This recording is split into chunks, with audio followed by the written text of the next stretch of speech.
Here are the horoscopes for the week of the 12th to the 18th of December 2022. So we begin the week with Venus moved into Capricorn, and this is a very slow, authentic energy. It's about going inwards and finding our inner gold, core strength, integrity and real value. So this can often be a very comforting aspect in a world that's increasingly fast moving and very mental, and wonderful at this time of year in the darkest months for us to be able to go in and find that inner warmth where we really shine our light from and connect to the very centre of our being.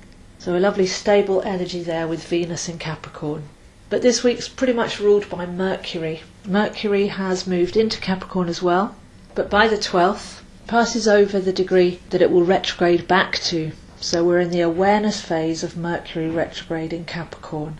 From the 12th to the 29th of December, anything that comes up now will get recalibrated from the 30th of December to the 19th of January during the actual retrograde phase. So Mercury retrograde in Capricorn. Venus is already anchoring us in the heart, the middle of the mountain, deep within ourselves, the treasure that we hold within. Mercury can turn our mind inwards to realise and realign. So all Mercury retrogrades are actually about our ability to change our mind, and those inner changes lead to different viewpoints, perspectives and decisions going forwards, which then change our actual world. So find out where Capricorn is in your chart, where you can focus your mind on your values, align with your core beliefs and make those necessary changes up to the end of December. But I think there'll be some surprise revelations with this as well, because by the 17th, Mercury makes a harmonic aspect to Uranus. And where Mercury is the processing mind, it's an octave away from Uranus, which is the higher mind, where we can have revelations, flashes of brilliance and sudden change. So it's even worth thinking about what we're thinking about in a way. We're in a constant streaming of thoughts, and when we're not aware, we can believe that we are the thoughts. It's very hard to stop them unless we have a solid practice of presence or meditation. But we're always thinking, and those thoughts create a story based on memories from the past that we then start to believe is us. We create a personality around that, and fears for the future that we'll repeat the same mistakes or negative things will happen. When we become conscious that we're the thinker, then we can observe those thoughts with more compassion and detachment, see what we're saying to ourselves, see what the narrative is, and even have the power to go in and create a little bit of space to realise that's not us, that's just autopilot. But with conscious awareness, we can go in and change our perspective completely. We can revisit the situation in the past, and by understanding the lesson and uprooting the fear, we can prevent the mind from running amok into the future and having us living in a contracted and fearful way.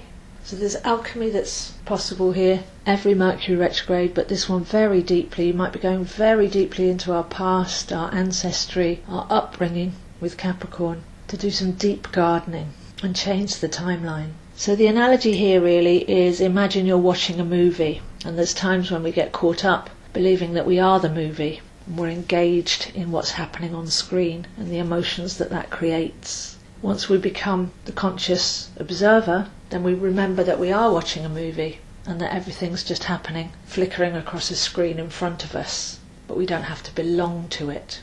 But if we want to make significant change, we can't run up to the screen and try and pause it or rewind it or change the story. For real conscious awareness, we have to realise we're actually the projectionist, and we can change the real at any time. We can fast forward, rewind and halt altogether.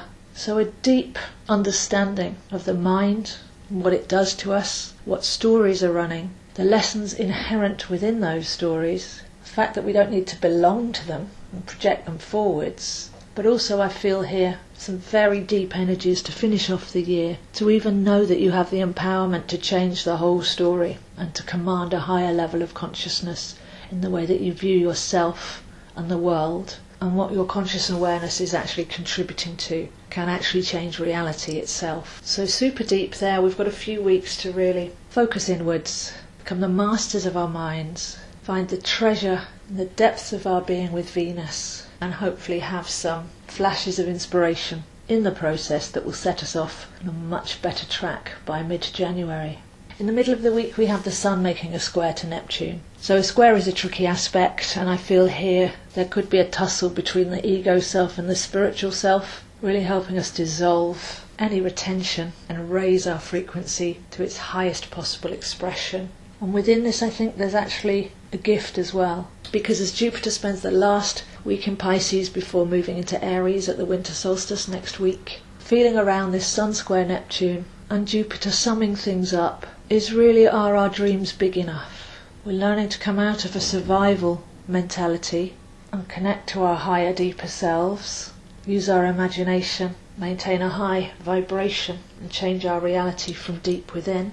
But have we adjusted our dreams accordingly? What do we really want in our new and highest expression? Do our desires and our wish list have inherent flaws because they're coming from the smaller person?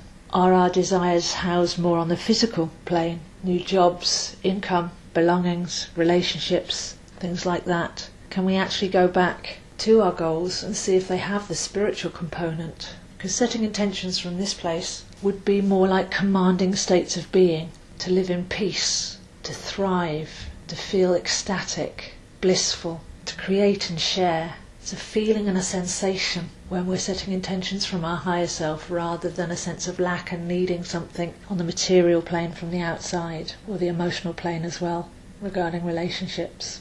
So beginning the Mercury retrograde phase, Sun square Neptune bringing a little bit of tension in the middle of the week, and by the end of the week a harmonic with Mercury and Uranus, making us aware that we are higher consciousness and the profound empowerment that that can bring with simple changes in perspective, the ability to think completely differently from what we've ever known before, all anchored by Venus in Capricorn, housing us to embody our values, to love and cherish our talents and how we feel in our soul self. So a very beautiful week here. Try not to be too distracted, take everything deeply within, huge healing, significant change possible, and tuning in ever more deeply to our true essence.